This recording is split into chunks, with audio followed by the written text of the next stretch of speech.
అందరికీ మరణాత. అందరూ ఎలా ఉన్నారు? ప్రతిరోజు వాక్యం చదువుతున్నారా? ప్రతిరోజు ప్రార్థన చేసుకుంటున్నారా? ఈరోజు ఈ మాట ఉండే సమయంలో నీ జీవితంలో బాధ, కష్టము, వేదన, దుఃఖము వీటి వైపు చూస్తూ ఇంక నీ జీవితం ఇంతే అని నువ్వు అనుకుంటున్నావా? అయితే ఈరోజు బైబిల్ నుంచి ఒక వ్యక్తిని నేను చూపించబోతున్నాను. ఆ వ్యక్తి మనం చూసినట్లయితే తను తన బాధ వైపు, వేదన వైపు చూస్తూ ఉండిపోలేదు.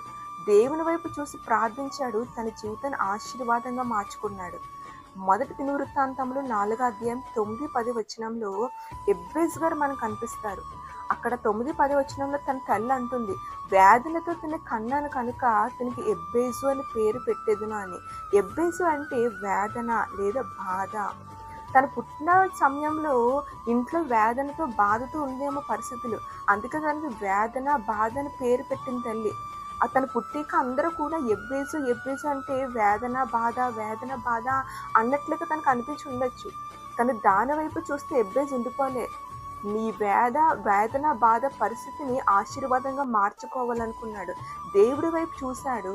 4 మాటలు ప్రార్థించాడు. నన్ను ఆశీర్వదించు ప్రవ్వా, నా సరిహద్దులను విశాలపరచు ప్రవ్వా, నీ చెయ్యి నాకు తోడుగా ఉండాలయ్యా, కీడు రాకుండా దాని నుంచి నన్ను తప్పించు ప్రభువు అని 4 మాటలు ప్రార్థించాడు. తన ప్రార్థన దేవుడు విన్నాడు. తనకి ఆశీర్వాదం దయచేశాడని 9, 10 వచనాలు మనం చూస్తున్నాం. ఈరోజు ఈ మాట నీ జీవితంలో కూడా నీ పేరేంటి, నీ పుట్టుకేంటి, నీ పరిస్థితి ఏంటి, నీ గతం ఏంటి, అది కాదు నీ యొక్క ఫ్యూచర్ని, భవిష్యత్తుని నిర్ణయించేది. నీ ఫ్యూచరు నీ యొక్క స్థితిని నిర్ణయిస్తుంది. నీ గతం వైపు, నీ పేరు వైపు, నీ పరిస్థితి వైపు కాదు నువ్వు చూడవలసింది. ముందు ఫ్యూచర్ ఎలా ఉండబోతుందో నువ్వు ఆలోచించు. ముందు ఫ్యూచరు నీకు ఆశీర్వాదంగా ఉండాలంటే నీ బాధ వైపు, కష్టం వైపు, వేదన వైపు కాదు నువ్వు చూడవలసింది. ఎబ్బేసు వల్ల దేవుని వైపు చూడు. ఎబ్బేసు చేసిన ప్రార్థన నీవు కూడా చేయగలిగితే నీ బాధ, నీ వేదన, నీ కష్టము అన్నిటి తర్వాత నుంచి దేవుడు ఆశీర్వాదంలోకి నడిపించబోతున్నాడు. ఆమేన్.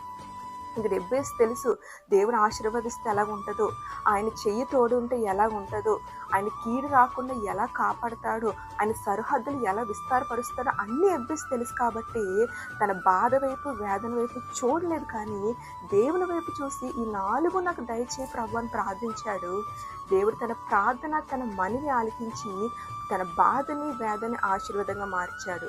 ఈరోజు ఈ మాట నీ జీవితంలో కూడా బాధ వైపు, వేదన వైపు, కష్టం వైపు కాదు, ఎబ్బేసు వల్లే ఈ 4 మాటలు ప్రార్థించు. దేవుడు నీ జీవితంలో కూడా వేదన, బాధ తర్వాత ఆశీర్వాదం దేవుడు దయచేయబోతున్నాడు.